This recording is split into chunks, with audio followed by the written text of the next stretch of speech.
Hi, I'm Ed Birmingham here at Karl Kustoms. Today we have a '69 Lincoln Continental. We did for a very good customer of ours. He's on our fourth or fifth car we've done for him now. This Lincoln was his father's car, so we restored it back to better than original. He's one of those customers that likes that we go the extra mile and make everything a little bit better. In this case, we did a lot better. Stripped it all the way down to bare metal, brought it back to the presidential blue, the original color that it was. It wasn't a real high mileage car, so we didn't have to do a ton of work to it, but we had the normal rust on the rockers and the quarters to do. In fact, the interior is all original, so we didn't have to do anything to that. The vinyl top's original, all the glass is original.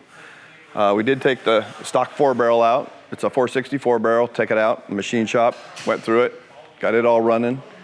We did send out the transmission to get it redone, took out the gas tank, replaced it with a new gas tank, everything to get it back road ready again. Did the brakes, anything that looked like it was old or brittle, we fixed. We made it better. Dennis Garland took this under his wing and made it kind of his project car, and he went through nut, bolt, stickers, everything on this car.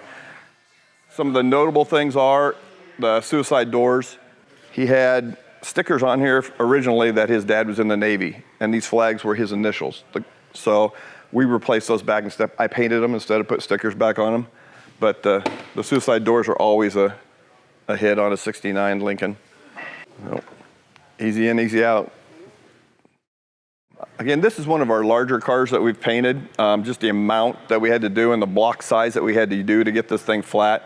We used 2 gallons of base, 2.5 gallons of clear, and then almost 200 hours of sanding and buffing to get everything straight and smooth afterwards. So it took a little bit more time, a little more challenge to get this right, but when you look at a big car like this, you want to see it flat. You want to see it smooth. So we spent a lot of time making sure going down the side was straight, going across the hood and the trunk were straight. A lot of material, a lot of time.